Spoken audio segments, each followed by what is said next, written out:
the way that this trade went down is that Darnold goes to the Carolina Panthers, and the Jets receive 3 picks. So they receive the 6th round pick of the 2021 draft from the Carolina Panthers, and also a 2nd and 4th rounder in 2022 for next year's draft. Kevin, obviously there's a lot to talk about here with this move, but I just want your initial take on Sam Darnold officially becoming a Carolina Panther after this trade took place between the Panthers and the Jets today. I mean, I don't know where my mind was. I was obviously in the midst of watching Star Wars, and I saw my phone blink, and I read the breaking news. I sent it to you immediately, and I'm just like, I was confused. Not because of the trade itself, but because of the destination he landed on. We all knew Sam Darnold probably wasn't going to be in New York's future. He's in a final contract year of his rookie deal, and I know that New York wasn't going to shell out or pick up his 5th-year option. Unfortunately, 3 of his years were in probably one of the worst, if not the worst, coaching situations in NFL history with Adam Gase and that absolute dumpster fire that was there for the last couple of years.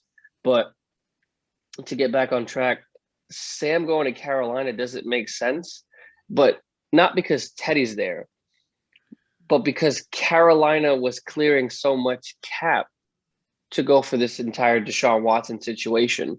They have a lot of money invested in Teddy. They have a lot of money invested in Christian McCaffrey, in which they were even willing to offer, rumored, to kind of swap him for Deshaun Watson straight up, along with some pick swaps. Carolina's in this flux, this kind of like what's the word I'm looking for? They're kind of in this loophole or this limbo. They're limbo. Yeah, they're in limbo right now because ever since the Cam Newton situation where they cut him and let him go, and the front office was questioning Cam's physical capabilities and his ability to learn and change the playbook with new coaches coming into the system. Sorry, I had something in my tooth. I'm looking at the front office and I'm kind of saying, what are you guys doing? I mean, Curtis Samuel just left this offseason. Luke Kuechly just left a couple of years ago. You obviously let Cam Newton go, probably one of your best players in franchise history. And now you're about to let Teddy Bridgewater walk after pretty much one season in which your best player and Christian McCaffrey was out for basically the entire season. You threw the bag at Teddy. You said he's the quarterback of your future. It was Rule's first year. It was Joe Brady's first year as a quarterbacks coach or the offensive coordinator, whatever position it is that he is coming out of LSU. And you go and pick up a younger quarterback who has a little bit of baggage. I mean, we don't know if he actually sees ghosts, but it's rumored, that may be seeing some nightmares. I know Kyle remembers that game very vividly. I'm quoting the Monday Night Football game of a disaster the Jets had a couple of years ago. But overall, the move doesn't make sense. New York got a bundle for him. I mean, that's a lot of picks for a team that's in a full rebuild right now. And I mean, Robert Saleh is kind of licking at his fingers right now saying, we're going to go after Zach Wilson. And I'm assuming that's the direction that they're leaning towards for the future. Again, I don't know what exactly they're planning with Zach Wilson. I'm not saying he's not a good prospect, but he plays for BYU. And from my knowledge, BYU doesn't play a lot of competition in the NCAA. So, I mean, could he have a season? Could he have a career like Josh Rosen, where he had a good college career and then he doesn't pan out in the NFL? Could he have a Matt Leinart career where he was an absolute fucking god in college and then just suck it up in the league? Could he be a stud? We don't know. I was really hoping to get, a fourth chance, so to speak, for Sam in New York with a new system. I was kind of hoping now that the curse of Adam Gase that had left, I was hoping he would get I don't know. I can't keep saying fourth chance. I feel like he didn't get a fair shot to begin with because of the situation. But I thought he would get a fresh start. New York seemed to be trending in the right direction. We all know Robert Saleh is a defensive-minded coach in New York. So I feel like the culture would have definitely changed.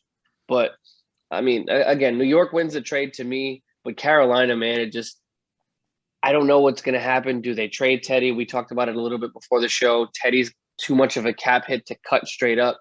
He's already been paid his roster bonus for making it into the league year. So they would definitely take a massive hit and let him go. I don't understand it. Did they trade for him to shadow under Teddy for a year to let him go? Are they going to open up his 5th-year option? There's too many outlying questions for me. And to me, this is not the destination I felt was best for him. So I don't understand it. I'm going to be honest with you. I think everybody lost this trade. I don't think there's any winners here. And the reason why I think that is simply because when you look at Sam Darnold going to the Carolina Panthers, I think it's better than the situation that New York is going to be faced with this year, just because I don't think the Jets are going to go anywhere good for this season. I don't think they're going to have that good of a year. But is anybody expecting the Carolina Panthers to have that good of a year? I think what's going to happen is it's going to be more of the same, and that's Sam Darnold possibly playing against Tom Brady twice in the same division this year and getting his ass kicked by 25 points or more, just because the Bucs are clearly the best team in that division and probably the best team in the NFC and arguably the NFL right now. So when it comes to Sam Darnold, I do like the fact that he is kind of starting new. He does have a clean start in Carolina. I do like that. It's just I don't think it's going to lead to anywhere significant as far as them competing for an NFC South division title or even a wild card spot. I just don't see that happening for him. And it does kind of create this awkward QB controversy between Teddy Bridgewater and Sam Darnold. Who's going to be the main guy? I highly doubt that there's going to be a quarterback situation or a quarterback competition where Darnold and Teddy are going to go mano a mano to kind of figure out who's going to be the starter and who's going to be the backup. It all ensures to me that it seems to me Sam's going to be the starter, because it doesn't make a lot of sense to trade for Sam Darnold and then him not be your starter. I wouldn't even make the trade if that wasn't the case. So it seems to me that Teddy's probably going to be on his way out. I would probably imagine within the next couple of days or the next weeks or in the next couple of weeks or so that Carolina is going to be thinking about assembling some sort of trade package with somebody to get Teddy out of there.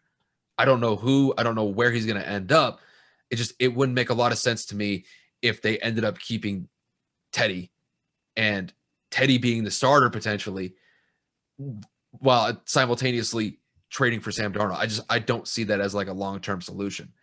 Now with the Jets, it seems to me that the Jets are going to go after Zach Wilson. So I believe he held a virtual meeting with the New York Jets organization this past week, or actually I think it was probably the last day or so. And if the Jets pulled off this trade, I imagine it probably went pretty well, just to kind of take a stab at it. But is Zach Wilson going to be the knight in shining armor for the New York Jets?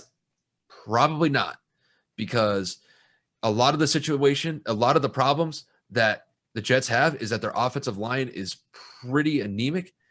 They're not going to go anywhere great in the AFC East because you've got three teams that are all playoff contending teams, or at least have a shot to make the playoffs this year, in the Bills, the Dolphins, and the Patriots. And don't get me wrong, I think Zach Wilson is a solid QB prospect. He's definitely a top 2, top 3 quarterback prospect as it stands right now. But I hate that situation if that's what he ends up being the potential starter for the New York Jets if the Jets happen to select him with their pick in the first round. So all in all, I just think that this trade is just garbage. I don't think it helps either team, because the Jets are obviously going to kind of stay the same. I don't think they're really going to change that much, even with Zach Wilson potentially being the starter there. And honestly, had they kept Sam Darnold, I don't think it would have been any better either.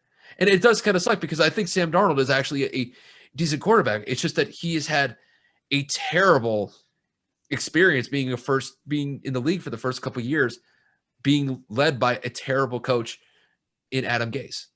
So if anything, Adam Gase is really the one responsible for Sam Darnold's issues in the league so far. It's not because of Sam Darnold. Darnold's doing everything that he can. And look, if the Jets were really able to if this was the best that they could get for Darnold, good on them. But Carolina just picked up a guy that, like you said, was seeing ghosts when he was playing the Patriots a couple years ago on Monday Night Football. And that is something that the Panthers are going to have to not only address, but they got to make sure that they create some sort of stable environment and stable just pocket for Sam Darnold when he ends up playing. Because if it's more the same in Carolina as it was in New York, he is going to be a problem down the road because I think his confidence might get shot.